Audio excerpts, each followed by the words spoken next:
Bonsoir à toutes et à tous et merci d'être au rendez-vous de ce 20h. Voici les titres. Dernier briefing avant le décollage du premier vol à l'aéroport international Blaise Diagne de Diass.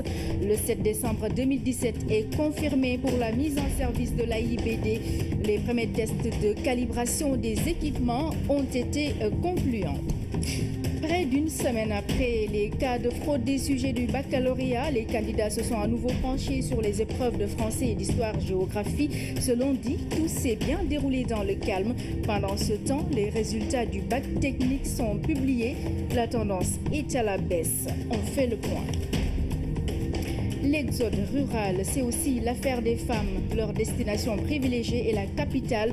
À Dakar, elles investissent les secteurs tels que la transformation de céréales, la coiffure traditionnelle et le linge. Des activités qui constituent leur gagne-pain, même si ce n'est pas toujours évident. C'est le dossier du jour à suivre dans cette édition. Mesdames, Messieurs, bienvenue dans ce journal. Je le disais en titre, la mise en service de l'aéroport international Blaise Diagne de Diass est prévue pour le 7 décembre 2017. Cette date a été confirmée par la direction à la suite des opérations réussies de calibration des équipements. Il s'agissait de tests qui simulaient l'atterrissage d'avions dans les conditions de navigation normales. Des opérations qui ont donné des résultats positifs et permettent d'envisager son ouverture dans les délais prévus. Le point avec René Massiga-Diouf. Les opérations de calibration étaient pour l'essentiel des tests grandeur nature des équipements de la piste de l'aéroport international Blaise Diagne de Diass. Elle consistait à une mise à l'épreuve des aides à la navigation dans les conditions normales d'atterrissage de l'avion. Ces aides à la navigation concernent l'ensemble des équipements qui permettent l'arrivée et l'atterrissage sur l'aérodrome. Ces instruments donnent 3 informations.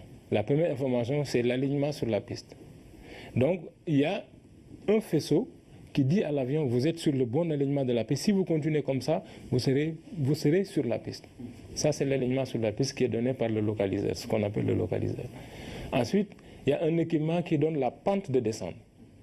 C'est bien de savoir que je suis bien aligné, mais à une certaine altitude, il faut bien que j'arrive à une bonne position pour poser sur la piste. Donc, il y a un autre équipement, en plus de l'alignement, qui va donner à l'avion la bonne pente pour descendre.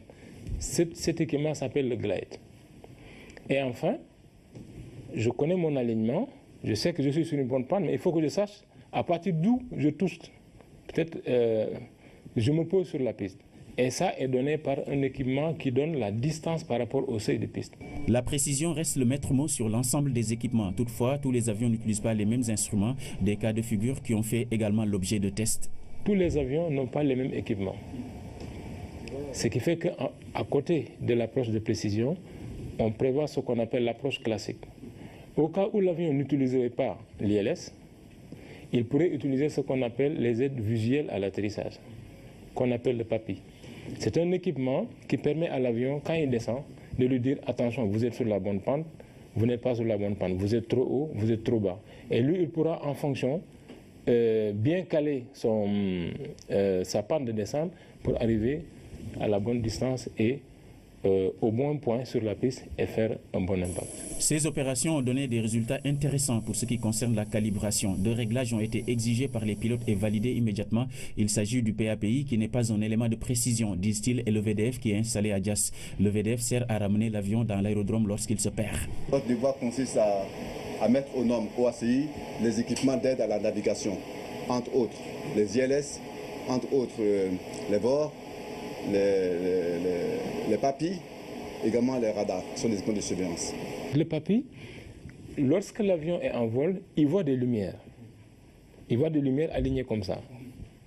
D'accord? Et si il voit 2 lumières de même couleur et à côté 2 lumières de même couleur, ça veut dire qu'il est à la bonne pente. Si tout est rouge, ça veut dire que c'est dangereux, il est trop bas. Si tout est blanc, c'est qu'il est trop haut. C'est à peu près ça. Donc c'est pourquoi on l'appelle aide visuelle à l'atterrissage. Donc ça a nécessité un réglage, c'est normal. Ces tests ont donné entière satisfaction. Cela signifie simplement que nous sommes pratiquement arrivés. Voilà le point sur les travaux de l'aéroport international Blaise Diagne de Diass. Santé, à présent, PT, à 400 km de Saint-Louis, vient d'inaugurer son centre de santé d'un coût de plus d'1 milliard de francs CFA. L'infrastructure comporte des services spécialisés dont la chirurgie et la gynéco-obstétrique. À mi-chemin entre le Djeri et Lilla Morphil, le centre de santé est une attente satisfaite pour les populations de la localité. Oumar Diaw nous en dit plus. Un centre de soins flambant neuf vient s'ajouter au décor. Pendant qu'à l'extérieur, les officiels s'affairent autour du ruban symbolique, à l'intérieur, les activités chirurgicales n'attendent pas. La construction de notre centre de santé de référence d'un coût de 1 milliard 838 654 000 francs CFA. C'est grâce à un partenariat avec le Grand-Duché du Luxembourg que cette structure de santé a pu être réalisée. Le projet a été piloté par Dr Fatou Bintou Diawara, qui n'aura pas vu les fruits de son labeur. Fatou Bintou Diawara, qui disait que de sa vie, la plus grande œuvre qu'elle aurait faite, c'est ce centre de santé. La venue du ministre a été l'occasion de remettre les clés d'un lot d'ambulances.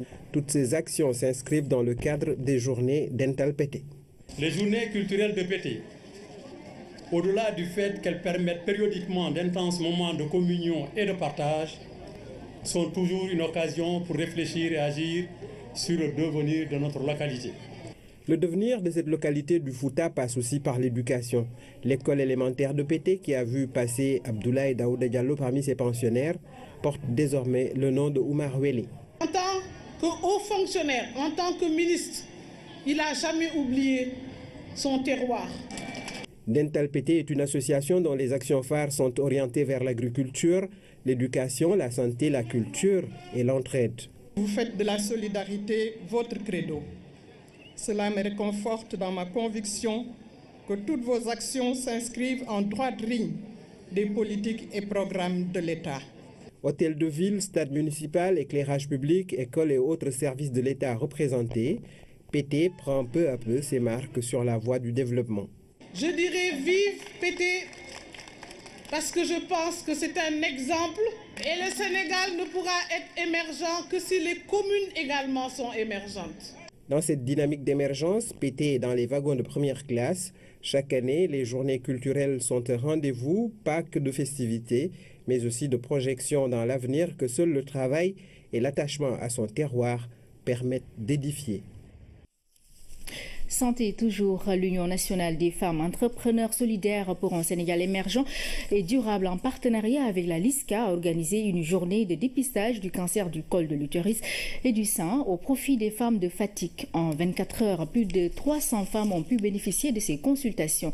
Pape Kolingom.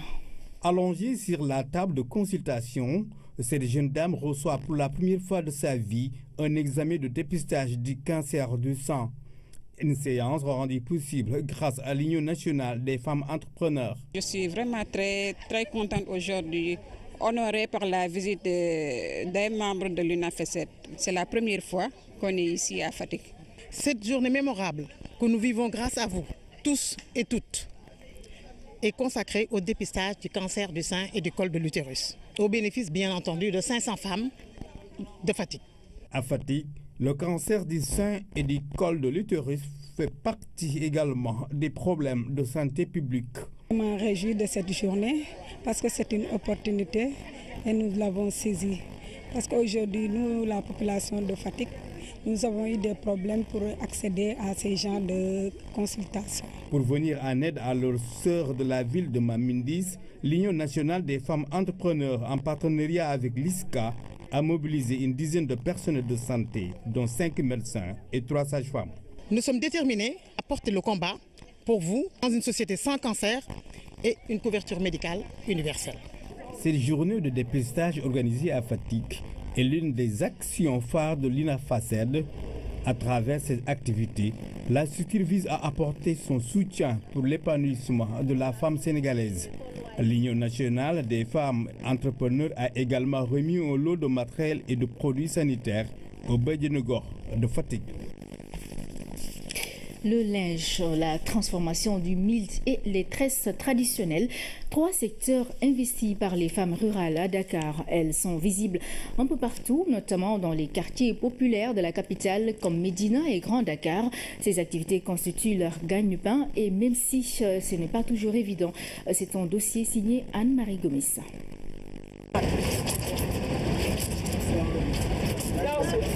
Elle répète le même geste plusieurs fois dans la journée, mais c'est très tôt le matin qu'elle commence à frotter les habits pour les rendre propres. Je suis debout depuis la prière du matin. J'ai déjà fini 3 bassines. Et c'est ainsi tous les jours depuis bientôt 20 ans. Depuis que j'ai 16 ans, je fais le linge, je m'y connais. Pour cet originaire de Ngoundiane, l'activité constitue un gagne-pain. Même si ça paye, c'est avec beaucoup de difficultés qu'elle arrive à recouvrer ses gains. Ce t-shirt est lavé à 100 francs, le jean à 200 francs et le kaki à 150 francs. Mais pour les familles, c'est compliqué. Les clientes payent difficilement.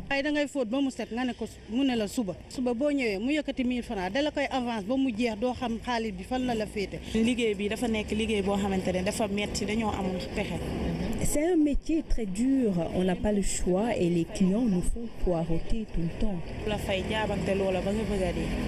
C'est ici, à la Gueule Tapée, aux abords du marché, qu'elles ont érigé quartier pour mener cette activité bien appréciée par les voisins. Elles sont travailleuses, elles sont braves aussi et elles sont à encourager. Dans un autre endroit de Dakar, à la Médina, elles sont visibles presque partout, dans chaque rue, toujours en groupe autour de la bassine à faire le linge. Si celles-ci ont choisi le linge comme métier, d'autres s'activent dans la transformation du mil. C'est le cas à Grand Dakar, un autre quartier populaire. Là aussi, la journée commence très tôt. On commence le travail à 6 heures. On tamise d'abord la farine, puis la rouler avant de la passer à la vapeur. Le travail mobilise chaque jour entre 15 et 20 femmes venues d'horizons divers pour produire le tchakri, un art dont elles ont le secret.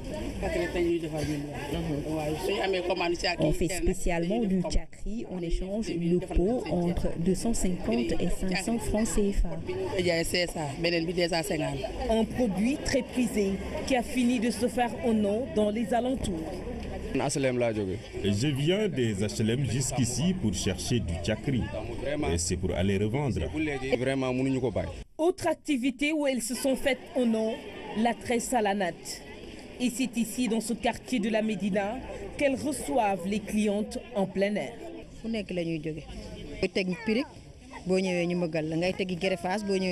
clientes nous viennent de partout. On fait des nattes pour toutes sortes de coiffures et les prix varient entre 1000 francs et 2000 francs. Cela fait maintenant 10 ans que je le fais. Moi, je suis originaire de Ngoundiane.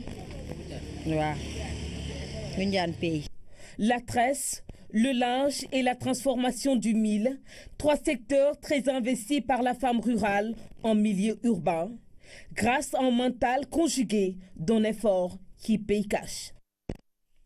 Voilà pour le dossier du jour. Je vous fais à présent lecture de ce communiqué du CNRA. L'évaluation de la couverture médiatique de la période de pré-campagne qui a pris fin ce 8 juillet 2017 à minuit a révélé de nombreuses violations de l'interdiction de propagande identifiée ou déguisée pendant les 30 jours précédant l'ouverture officielle de la campagne électorale. Les manquements ont souvent été constatés dans des émissions de divertissement et d'autres qui n'étaient pas censées aborder les questions politiques. Ont également été nombreux pendant cette période les publi-reportages, revues de presse, émissions de plateaux, débats et diffusion d'événements ou d'éléments de nature à favoriser des candidats ou des listes. Au fur et à mesure que ces transgressions ont été notées, le CNRA a adressé des mises en demeure et des observations aux médias fautifs. Par ailleurs, conformément à sa mission de veiller au respect des règles du Code électoral relatives à la couverture médiatique des élections, le Conseil national de régulation de l'audiovisuel rappelle que la campagne électorale pour les élections législatives a démarré officiellement le dimanche 9 juillet 2017 à 0h et prend fin le vendredi 28 juillet 2017 à minuit. Pendant la campagne électorale est interdite l'utilisation à des fins de propagande électorale de tout procédé de publicité commerciale par la voie de la presse, de la radiodiffusion ou de la télévision, article L61 du Code électoral. Les médias publics et privés qui traitent de la campagne sont tenus au respect rigoureux des règles d'équité et d'équilibre dans le traitement des activités des candidats ou listes de candidats, article L61 dernier alinéa. Le Conseil national de régulation de l'audiovisuel en appelle à l'esprit de responsabilité de tous les médias audiovisuels, presse écrite et presse en ligne pour le strict respect des dispositions du Code électoral applicables en période de campagne électorale. C'est signé l'Assemblée du Conseil du CNRA. Je le disais en titre baccalauréat 2017, près d'une semaine après les cas de fuite de sujets, la reprise des épreuves d'histoire et de géographie, mais également de l'épreuve de français s'est déroulée dans le calme. Constat au centre Blaise Diagne et Seydou Nouroutal avec notre reporter Fatoumata Savané. Dernière journée d'examen pour les candidats au bac, elle est marquée par la reprise des épreuves du français et de l'histoire-géographie. Au lycée Blaise Diagne, les candidats ont composé dans les meilleures conditions. Actuellement, on est en train de faire les épreuves de français. Les candidats sont en salle en train de composer. Donc, jusque-là, il n'y a pas eu de problème. Même son de cloche au lycée Seydou Nouroutal, les candidats ont trouvé néanmoins les nouveaux sujets à leur portée. On nous a donné 3 sujets au choix, mais aussi le premier sujet, lui, qui portait sur la poésie. C'était abordable, en gros, c'était abordable. C'était un peu difficile, quoi. Bon, mais quand même, on a géré et à la barre, non. Ce lundi-là, on a poursuivi donc la suite des épreuves donc du bac. En dépit de mes appréhensions, donc tout s'est bien déroulé. Les candidats sont venus à l'heure, les surveillants aussi. Là, je m'inquiétais du côté des surveillants puisque aujourd'hui, effectivement, certains étaient convoqués pour la correction de l'entrée en 6e. Donc, mais finalement, tout s'est bien déroulé. Ils sont tous venus à l'heure. Pour les élèves qui ont déposé des préinscriptions à des universités étrangères, ils peuvent être rassurés. Le bac 2017 est bien authentique. À partir de cet après-midi, donc toutes les épreuves seront considérées comme vraiment faites. Et là, vraiment, le bac sera comme tous les bacs qui sont déjà passés. Ce serait vraiment souhaitable que le ministre fasse une sortie pour rassurer. Ce serait vraiment bien pour rassurer les partenaires, mais également les universités étrangères. Ça pourrait vraiment aider les candidats pour la suite. En attendant les délibérations, les élèves restent confiants et espèrent décrocher le précieux sésame pour les études supérieures. Pendant que le bac général reprend certaines de ses épreuves, le bac technique a fini de publier ses résultats. Une tendance baissière a été notée cette année, même si les matières scientifiques sont de mieux en mieux investies par les apprenants. Le constat de Fatou Sakho.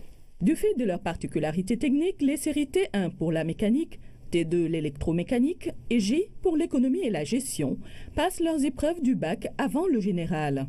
C'est le 22 juin que les résultats ont été proclamés après 10 jours d'examen. Ce bac s'est déroulé essentiellement pour nous, formation professionnelle, dans 11 lycées techniques. C'est les 11 lycées techniques que nous avons au Sénégal.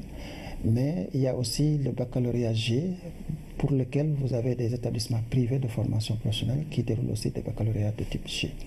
Et dans l'organisation, vous verrez que le bac technique, il y a des épreuves pratiques qui n'existent pas dans le baccalauréat général. C'est la seule différence qui existe entre les deux baccalauréats, mais c'est le même type d'organisation, c'est le même type de jury et c'est le même logiciel de l'Office du bac qui gère un peu les résultats des candidats aux fins des épreuves. Pas de fuite ou de fraude pour le bac technique, qui tout de même a enregistré une contre-performance cette année, même si certaines localités comme Kédougou ont enregistré 100% de réussite. Si vous prenez le baccalauréat T1, T2 et G, on est à l'ordre de 41% de réussite en 2017 contre 43%. 43,5% en 2016. Donc on constate que globalement, sur les 3 bacs techniques, nous observons quand même une baisse du niveau de réussite de nos apprenants. Une tendance qui se prolonge au brevet de technicien, autrement appelé Bac Pro, qui se déroule présentement au lycée Maurice de la Fosse. Globalement, je peux dire que les résultats étaient catastrophiques au niveau du centre. Parce que si vous voyez, l'effectif total du centre, c'était à 129 candidats.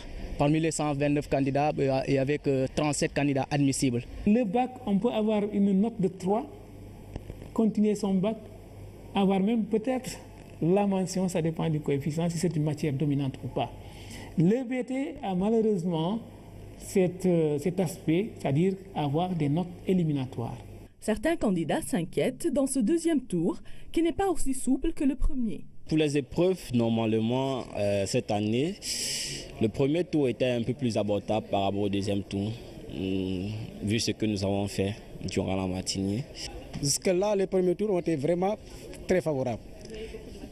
Oui, mais par rapport au deuxième tour, ça commence un peu à chauffer. C'est très difficile, voilà, la formation professionnelle. Voilà, mais l'avantage, c'est que en ayant ces diplômes professionnels, on est déjà opérationnel dans l'industrie. Et ça n'empêche pas de continuer ses études. Aujourd'hui, les filières techniques offrent de réelles opportunités à leurs apprenants et candidats qui, jusqu'ici, n'avaient pas toujours la possibilité de s'offrir des études supérieures. Nous avons 34 BTS disponibles, ouverts à ces jeunes. Ils ont aussi la possibilité de demander une orientation vers l'enseignement supérieur pour certaines filières, notamment sur le G. Le bac T1, T2, c'est moins parce que c'est des bacs avec des options pratiques assez importantes, pour lesquelles, pour le moment, il n'y a pas d'offre de formation spécifique pour ces bacheliers. Nous avons également installé un système de bourse d'excellence pour ces jeunes bacheliers T1, T2. Donc cette enveloppe de bourse est encore disponible au sein du ministère. L'enseignement technique et la formation professionnelle sont aujourd'hui une option pour rendre concrètes les études. À cette période de l'année, la série des examens et concours se poursuit. Et puis le Sénégal mise sur les ressources du Fonds vert pour le climat pour faire face au changement climatique. D'ailleurs, un programme pour la bonne préparation au fonds a été lancé ce lundi. Ce programme vise à accompagner les acteurs dans leurs projets. Compte rendu Fatimata Banelba. Informer et impliquer l'ensemble des acteurs sur l'accès aux ressources du Fonds vert pour le climat et sur le programme de préparation du Sénégal, tel est l'objectif de cette rencontre. Le Fonds vert climat va davantage renforcer les efforts de résilience dans la lutte contre les changements climatiques. Le Sénégal a bénéficié d'une subvention de 300 000 $ pour vraiment aider toutes les parties prenantes à pouvoir formuler des projets, des programmes visant à mettre en œuvre notre plan d'action climat. Effectivement, ces projets et programmes doivent en tout cas traduire notre souhait de nous mettre sur une trajectoire de sobre en carbone et résiliente au climat. Le financement et les modalités d'accès, point essentiel dans la préparation. Il est cependant nécessaire de renforcer les capacités des porteurs de projets.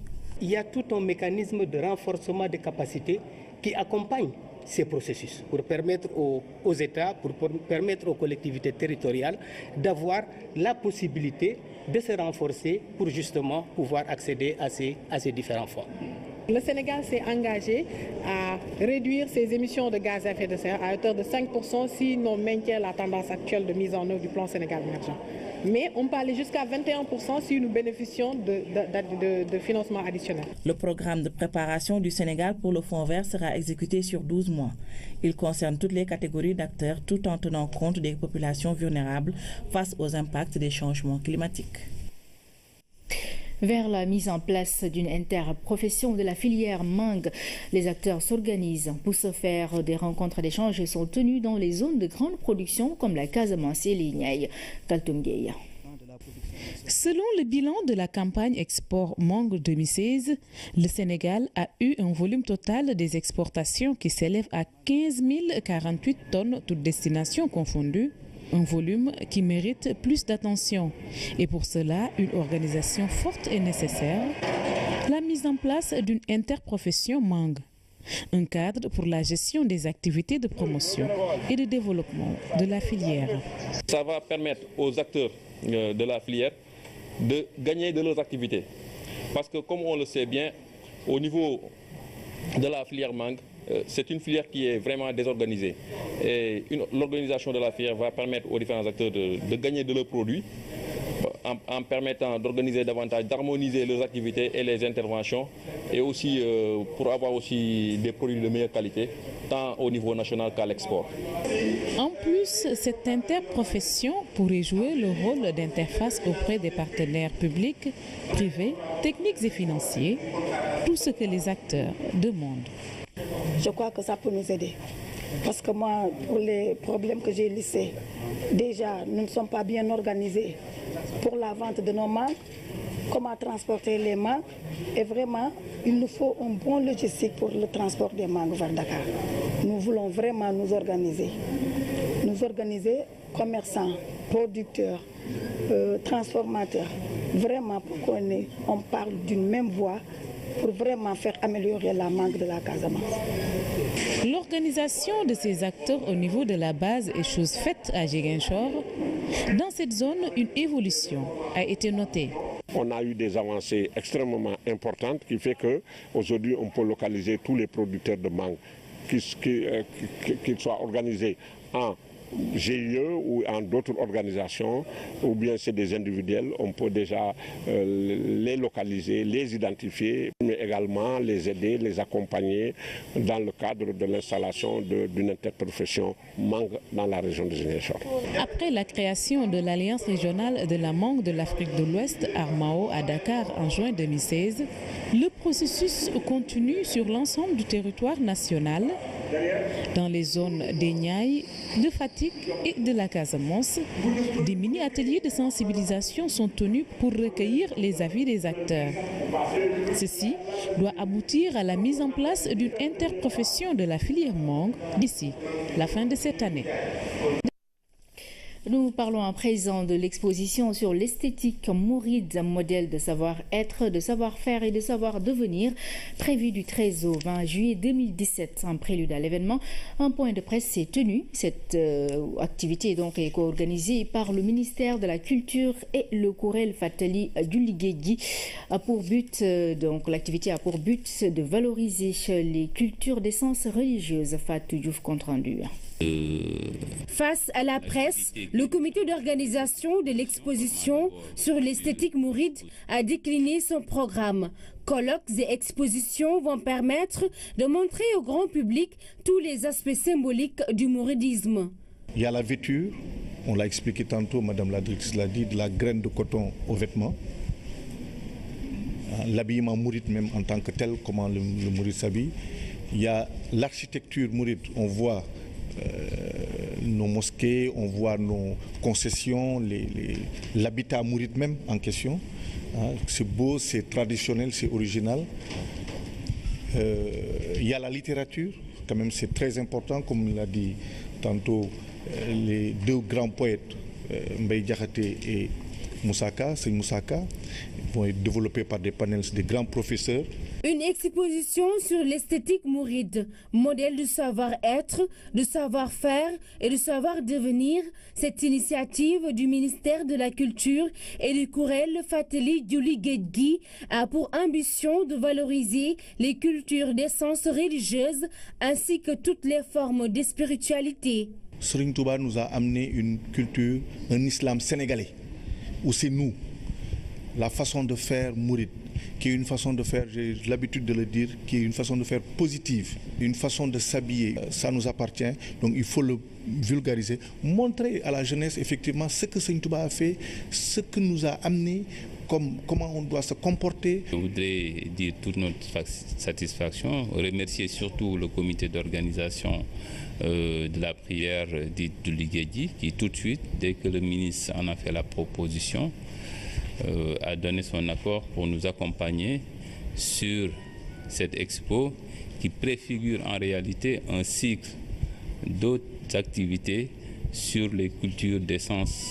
religieuse. Le mouridisme, la tidjania, etc., la khadria, ainsi de suite. La Galerie nationale d'art, le Grand Théâtre et les villages des arts vont abriter les différentes activités de l'exposition qui aura lieu du 13 au 20 juillet. La jeunesse est appelée à venir massivement afin de s'inspirer des valeurs traditionnelles du mouridisme. Pour finir, je vous fais relecture du communiqué du CNRA. L'évaluation de la couverture médiatique de la période de pré-campagne qui a pris fin le 8 juillet 2017 à minuit a révélé de nombreuses violations de l'interdiction de propagande identifiée ou déguisée pendant les 30 jours précédant l'ouverture officielle de la campagne électorale. Les manquements ont souvent été constatés dans des émissions de divertissement et d'autres qui n'étaient pas censées aborder les questions politiques. Ont également été nombreux pendant cette période les publi-reportages, revues de presse, émissions de plateau, débats et diffusion d'événements ou d'éléments de nature à favoriser des candidats ou des listes. Au fur et à mesure que ces transgressions ont été notées, le CNRA a adressé des mises en demeure et des observations aux médias fautifs. Par ailleurs, conformément à sa mission de veiller au respect des règles du Code électoral relatives à la couverture médiatique des élections, le Conseil national de régulation de l'audiovisuel rappelle que la campagne électorale pour les élections législatives a démarré officiellement le dimanche 9 juillet 2017 à 0h et prend fin le vendredi 28 juillet 2017 à minuit. Pendant la campagne électorale est interdite l'utilisation à des fins de propagande électorale de tout procédé de publicité commerciale par la voie de la presse, de la radiodiffusion et de la télévision. Les médias publics et privés qui traitent de la campagne sont tenus au respect rigoureux des règles d'équité et d'équilibre dans le traitement des activités des candidats ou listes de candidats. Le Conseil national de régulation de l'audiovisuel en rappelle à l'esprit de responsabilité de tous les médias audiovisuels, presse écrite et presse en ligne pour le strict respect des dispositions du Code électoral applicables en période de campagne électorale. C'est signé le CNRA. Vous pourrez suivre après cette édition, à partir donc de 21h, la deuxième tranche du journal de la campagne pour les législatives. Mesdames, Messieurs, merci à vous d'avoir suivi cette édition. Et très bonne soirée sur la RTS1.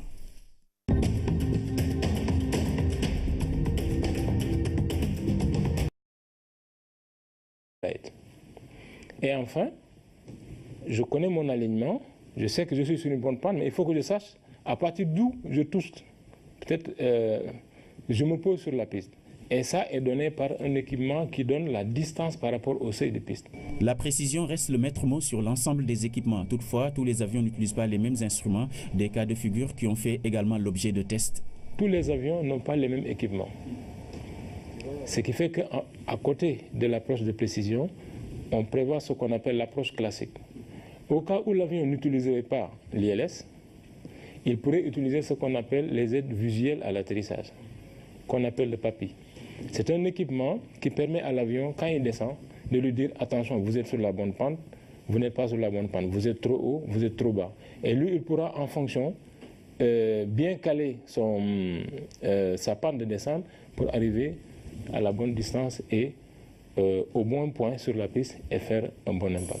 Ces opérations ont donné des résultats intéressants pour ce qui concerne la calibration. Deux réglages ont été exigés par les pilotes et validés immédiatement. Il s'agit du PAPI qui n'est pas un élément de précision, disent-ils, et le VDF qui est installé à Dias. Le VDF sert à ramener l'avion dans l'aérodrome lorsqu'il se perd. Notre devoir consiste à mettre aux normes OACI les équipements d'aide à la navigation, entre autres les ILS, entre autres les VOR, les PAPI, également les radars, sont des équipements de surveillance. Le PAPI, lorsque l'avion est en vol, il voit des lumières. Il voit des lumières alignées comme ça. D'accord? Et si il voit deux lumières de même couleur et à côté deux lumières de même couleur, ça veut dire qu'il est à la bonne pente. Si tout est rouge, ça veut dire que c'est dangereux, il est trop bas. Si tout est blanc, c'est qu'il est trop haut. C'est à peu près ça. Donc c'est pourquoi on l'appelle aide visuelle à l'atterrissage. Donc ça a nécessité un réglage, c'est normal. Ces tests ont donné entière satisfaction. Cela signifie simplement que nous sommes pratiquement arrivés. Voilà le point sur les travaux de l'aéroport international Blaise Diagne de Diass. Santé, à présent, PT, à 400 km de Saint-Louis, vient d'inaugurer son centre de santé d'un coût de plus d'1 milliard de francs CFA. L'infrastructure comporte des services spécialisés dont la chirurgie et la gynéco-obstétrique. À mi-chemin entre le Djeri et l'Ila-Morphile, le centre de santé est une attente satisfaite pour les populations de la localité. Oumar Diaw nous en dit plus. Un centre de soins flambant neuf vient s'ajouter au décor. Pendant qu'à l'extérieur, les officiels s'affairent autour du ruban symbolique, à l'intérieur, les activités chirurgicales n'attendent pas. La construction de notre centre de santé. C'est ici, à la Gueule Tapée, aux abords du marché, qu'elles ont érigé quartier pour mener cette activité bien appréciée par les voisins. Elles sont travailleuses, elles sont braves aussi, et elles sont à encourager.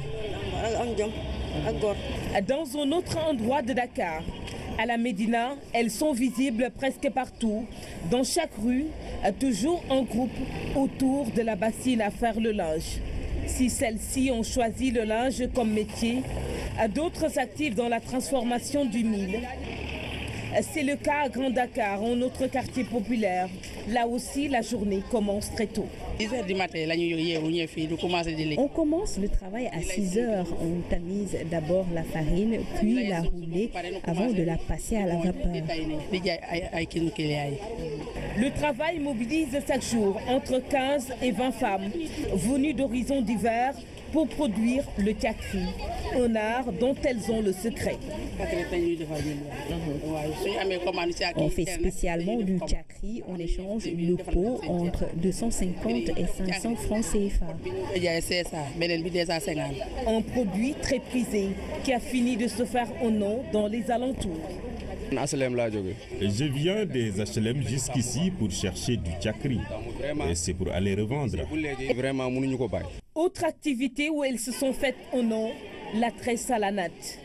Et c'est ici, dans ce quartier de la Médina, qu'elles reçoivent les clientes en plein air. Les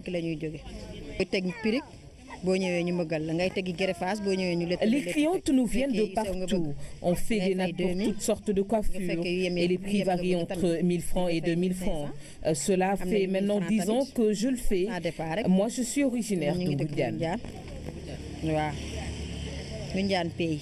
La tresse, le linge et la transformation du mil, 3 secteurs très investis par la femme rurale en milieu urbain, grâce à un mental conjugué d'un effort qui paye cash.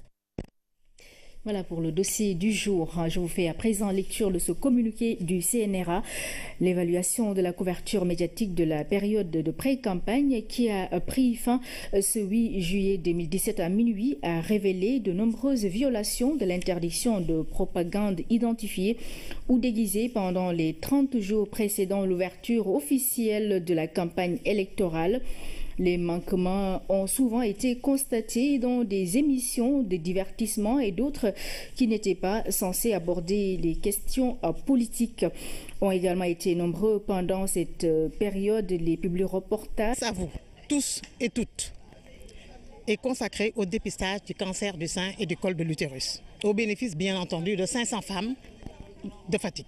À Fatick, le cancer du sein et du col de l'utérus fait partie également des problèmes de santé publique.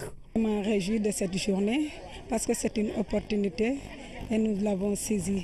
Parce qu'aujourd'hui, nous, la population de Fatick, nous avons eu des problèmes pour accéder à ces genres de consultations. Pour venir en aide à leurs sœurs de la ville de Mamindis, l'Union nationale des femmes entrepreneurs, en partenariat avec l'ISCA, a mobilisé une dizaine de personnels de santé, dont 5 médecins et 3 sages-femmes. Nous sommes déterminés à porter le combat pour vous dans une société sans cancer et une couverture médicale universelle. Cette journée de dépistage organisée à Fatick est l'une des actions phares de l'INAFACED. À travers ces activités, la structure vise à apporter son soutien pour l'épanouissement de la femme sénégalaise. L'Union nationale des femmes entrepreneurs a également remis un lot de matériel et de produits sanitaires au Bédjenegor de Fatick. Le linge, la transformation du milt et les tresses traditionnelles, 3 secteurs investis par les femmes rurales à Dakar. Elles sont visibles un peu partout, notamment dans les quartiers populaires de la capitale comme Médina et Grand Dakar. Ces activités constituent leur gagne-pain et même si ce n'est pas toujours évident, c'est un dossier signé Anne-Marie Gomis.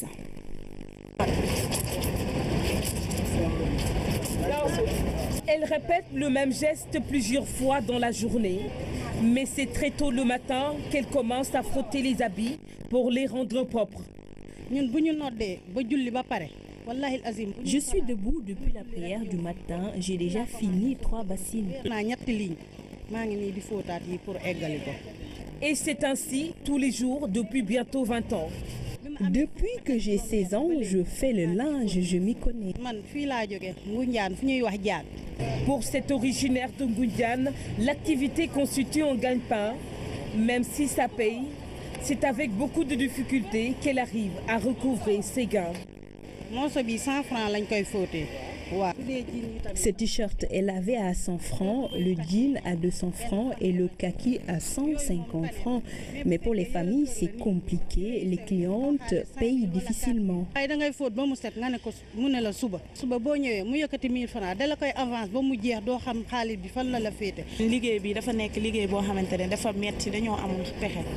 C'est un métier très dur, on n'a pas le choix et les clients nous font poireauter tout le temps.